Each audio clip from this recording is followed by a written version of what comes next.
வணக்கம். சரி, எந்த தாமதமும் இல்லாம நேரா விஷயத்துக்குள்ள போயிடலாமா? இன்னைக்கு நாம பார்க்க போற இந்த விளக்க தொகுப்பு நிஜமாவே ரொம்ப ரொம்ப சுவாரஸ்யமானதுங்க. நம்ம ஜோதிட சாஸ்திரத்துல இருக்கிற 27 நட்சத்திரங்கள்ல மிக முக்கியமான ஒரு நட்சத்திரமான திருவோணம் நட்சத்திரத்தை பத்தி தான் இன்னைக்கு நாம ஆழமா அலச போறோம்.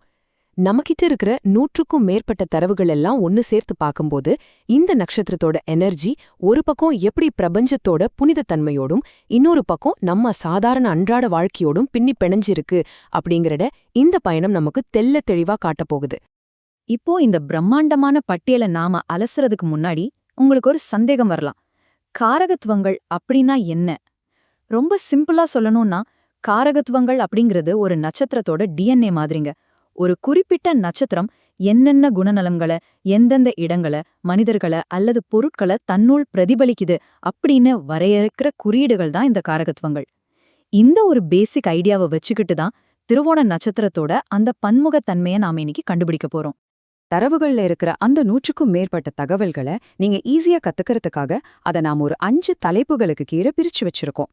1 தெய்வங்கள் மற்றும் புராணங்கள், 2 இயற்கை மற்றும் நீர்நிலைகள், 3 தொழில்கள் மற்றும் சேவைகள், 4 அன்றாட பொருட்கள், அப்புறம் 5 முக்கிய இடங்கள். பிரம்மாண்டமான புராணங்கள்ல ஆரம்பிச்சு நம்ம வீட்டின் சமையலறை வரைக்கும் இந்த நட்சத்திரத்தோட தாக்கம் எப்படி விரிவடையுது அப்படிங்கறத இந்த வரிசையில தான் நாம பார்க்க போறோம். பகுதி 1 தெய்வங்கள் மற்றும் புராணங்கள், பிரபஞ்ச அடித்தளம். எந்த ஒரு நட்சத்திரத்தோட மைய ஆற்றலை நாம புரிஞ்சுக்கணும்னாலும் அதோட ஆன்மீக பின்னணியை நாம முதல்ல தொட்டு பார்க்கணும் இல்லையா? அதனால இங்க இருந்து ஆரம்பிப்போம். திருவோண நட்சத்திரத்தோட ஆணிவேர் அப்படின்னு பார்த்தா அது மகாவிஷ்ணுவும் அவரோட அவதாரங்களும் தாங்க. முக்கியமா ஸ்ரீதரன், மாதவன், ஸ்ரீனிவாசன் அப்படின்னு அழைக்கப்படுற மகாவிஷ்ணுவும் அவரோட வாமன அவதாரமும் தான் இங்க ரொம்ப முக்கியமானவங்க. அது மட்டும் இல்லாம வாயுபுத்திரனான அனுமன், திருப்பாவை அருளிய ஆண்டாள், ராவணனோட தம்பியான விபீஷணன், அப்புறம் தக்ஷணாமூர்த்தி இவங்களும் இந்த நட்சத்திரத்தோட ஆன்மீக குறியீடுகளா நம்ம தரவுகள்ல நடுநிலையோடு பட்டியலிடப்பட்டிருக்கு. வாமன அவதாரம் அப்படின்னு சொன்ன உடனேயே நமக்கு டக்குன்னு ஞாபகத்துக்கு வருது அந்த 3 அடிகள் தானே. 3 குச்சிகளை வச்சுக்கிட்டு 3 பாதச்சுவழ்கள்ல பிரபஞ்சத்தை அளந்த அந்த புராண நிகழ்வு திருவோணத்தோட நேரடியா தொடர்புடையது.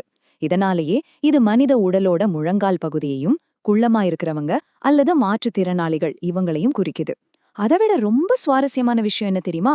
நிலத்தை அளந்த அந்த புராண நிகழ்வு இன்னைக்கு நாம பாக்குற எல்லை பிரச்சனை, அதாவது பவுண்டரி டிஸ்பியூட்ஸ், அதோடையும் தொடர்புபடுத்தப்படுது. நிஜமாவே ஆச்சரியமா இருக்குல்ல? இப்போ நாம அடுத்த பகுதிக்கு நகர்ந்து இது எப்படி இயற்கையோட இணையுது அப்படின்னு பார்க்கலாம்.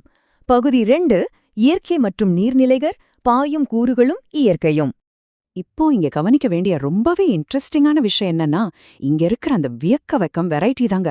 ஒரு பக்கம் அமைதியா ஓடுற காவிரி கொள்ளட நதிகள்னா, இன்னொரு பக்கம் ஆர்ப்பரிக்கிற சமுத்திரம், அப்புறம் நீர்வீழ்ச்சி, அதே போல சாதாரணமான காற்று, மழை, குளிர்ல இருந்து ரொம்ப கடுமையான புயல் வரையிலான வானிலை மாற்றங்களும் இதுக்குள்ள வந்துடுது. விலங்குகள் எடுத்துக்கிட்டீங்கன்னா முதலை, சுறாமீன், குரங்கு, அப்புறம் கழுத அப்படின்னு பலதரப்பட்ட உயிரினங்கள் இந்த நட்சத்திரத்தோட கட்டுக்காட்டுக்கு கீழே வருது. இந்த நட்சத்திரம் வாழ்க்கையோட 2 துருவங்களையும் தனக்குள்ள வச்சிருக்கு.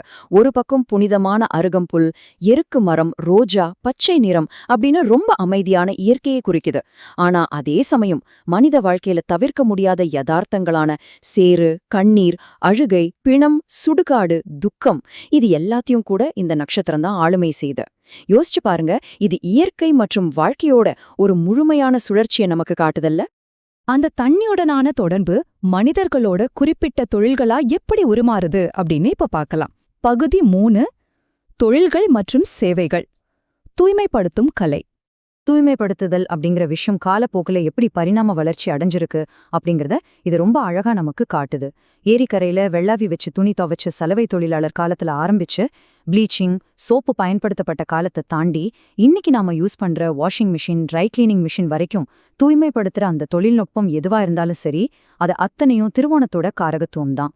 சலவை தொழிலை தாண்டி இன்னும் சில ஆழமான விஷயங்களும் இதுல இருக்குங்க. ஆளுமை செலுத்துற அதிகாரம், நாம அன்றாடம் பிழைப்புக்காக போராடுற அந்த ஜீவனம், இப்படிப்பட்ட தத்வார்த்தமான விஷயங்களும் இதுக்குள்ள அடங்கும். அது மட்டும் இல்லாம துணிகளை தைக்கிற டெய்லர், கோயில்கள்ல இறைவனுக்கு சேவை செய்யற அர்ச்சகர், இவங்களோட தொழில்களும் திருவோண நட்சத்திரத்தோட ஆளுமைக்கு உட்பட்டதுதான். சரி, ஆயிரக்கணக்கான வருஷங்களுக்கு முந்தைய ஒரு நட்சத்திரத்தோட ஆற்றல் இன்னைக்கு நம்ம வீட்டுப் பொருட்கள்ல எப்படி பிரதிபலிக்குது அப்படின்னு பாப்போம்.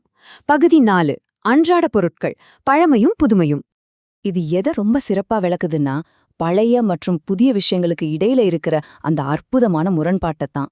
சங்கு, சக்கரம், துளசி மாடம், பட்டு பீத்தாம்பரம், பூநூல், நாமம் அப்படின்னு விஷ்ணுவோட தொடர்புடைய புனிதமான பழங்கால அடையாளங்களை நம்ம ஒரு பக்கம் பார்க்கறோம். ஆனா அதே பட்டியல்ல தான் நம்ம வீட்டு சமையலறையில இருக்கிற கேஸ் சிலிண்டர், அயன் பாக்ஸ், தள்ளுவண்டி, கால்பந்து, முக்கியமா சொல்லணும்னா இடது கையில கட்டப்படுற வாட்ச். ஆமாங்க, இப்படி ரொம்ப ரொம்ப சாதாரணமான நவீன கால பொருட்களும் கூட இங்க துல்லியமா குறிப்பிடப்பட்டிருக்கு. ஜோதிட கணிப்புகளோட நுட்பம் எவ்வளவு ஆழமானது அப்படிங்கிறதுக்கு இது ஒரு பெஸ்ட் எக்ஸாம்பிள்னு சொல்லலாம். உங்க வீட்ல இருக்கிற சோப்பு, ஆயில், வாஷிங் பவுடர், ரம், எவர் சில்வர் பாத்திரங்கள், வெள்ளி, சோடா, சின்ன சின்ன பொருட்களை வைக்கிற டப்பி, கல் வளையல், ஏன் புகையிலை, பான்பராக், நாம சாப்பிடுற பொட்டுக்கடலை வரைக்கும் அத்தனை நுண்ணிய அன்றாட பொருட்களுமே திருவோண நட்சத்திரத்தோட கூறுகளாதான் தரவுகள்ல சொல்லப்பட்டிருக்கு. என்ன, இத கேட்கவே தலை சுத்துதா? நாம இப்போ இறுதி பகுதிக்கு வந்துட்டோம். பகுதி 5, முக்கிய இடங்கள், புனித தலங்கள் முதல் பொது இடங்கள் வரை திருவோணத்தாட ஆற்றல் புவியியல் ரீதியா எங்கெங்க அமைஞ்சிருக்கு அப்படின்னு பார்க்கலாம். புவியியல் ரீதியா பார்க்கும்போது இந்த நட்சத்திரத்துக்கு தெற்கு திசையோட ரொம்ப ஸ்ட்ராங்கான கனெக்ஷன் இருக்கு. அதனாலதான் தெற்கே அமைச்சிருக்கிற ரங்கநாதரும் ரங்கநாயகியும் அருள்பாளிக்கும் திருச்சியில இருக்கிற ஸ்ரீரங்கம் மிக முக்கிய இடமா பார்க்கப்படுது. இதோட பாண்டிச்சேரி, வடக்கே இருக்கிற அமிர்தசரஸ் மாதிரியான இடங்களும் இதுல அடங்கும். புலான ரீதியா பார்த்தா தேவர்கள் அமுதம் கடைந்த அந்த திருப்பார்கடல் இந்த நட்சத்திரத்தோட ஆதிக்கத்துக்கு உட்பட்ட மிக உயர்ந்த புனித தலமா கருதப்படுது. ஆனா ஆன்மீக ரீதியா இந்த நட்சத்திரம் எந்த ஒரு குறிப்பிட்ட மதத்துக்குள்ளயும் சுருங்கிடல அப்படிங்கறத நம்ம தரவுகள் ரொம்ப தெளிவா காட்டுது. விஷ்ணு கோயில்கள் மட்டுமில்லாம தேவாலயங்கள், இஸ்லாமியர்களோட மசூதிகள், ஜெயின் கோயில்கள் அப்படின்னு எல்லாத்தையுமே இது சமமா பிரதிபலிக்குது. மேலும் ரொம்ப அமைதியான தியான மண்டபங்கள், யோக நித்திரைக்கு உகந்த இடங்கள், முன்னோர்களோட நினைவை போற்றும் சமாதிகள், ஞாபகார்த்த சின்னங்கள், இது எல்லாமே இதோட கூறுகள் தாங்க. புனிதமான தலங்களை மட்டுமில்லாம மக்கள் தொடர்ந்து பயன்படுத்திட்டு இருக்கிற ரொம்ப சாதாரணமான பொது இடங்களையும் இது குறிக்குதுங்க. தற்காலிகமா நாம தங்குற லாட்ஜிங், சத்திரம், மடப்பள்ளி, நம்ம வீடுகள்ல இருக்கிற குளியலறை, இது எல்லாமே இதுல அடங்கும். அதே போல கலை மற்றும் மக்கள் கூட்டம் அதிகமா இருக்கிற இசைப்பள்ளிகள், கச்சேரி நடக்கிற இடங்கள், அப்புறம் மத்த பொது இடங்களும் திருவோணத்தோட காரகத்துவங்கள் தான்.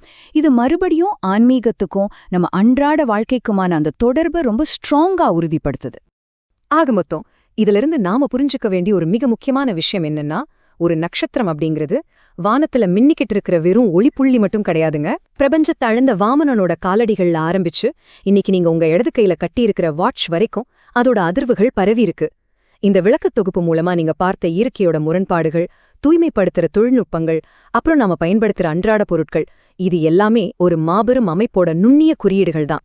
இதெல்லாம் தெரிஞ்சுக்கிட்ட பிறகு உங்களை சுற்றி இருக்கிற பொருட்களை நீங்க இனிமே அதே சாதாரண கண்ணோட்டத்தோட பாப்பீங்களா? கொஞ்சம் சிந்திச்சு பாருங்க. மீண்டும் ஒரு சுவாரஸ்யமான அலசலோட உங்களை சந்திக்கிறேன்.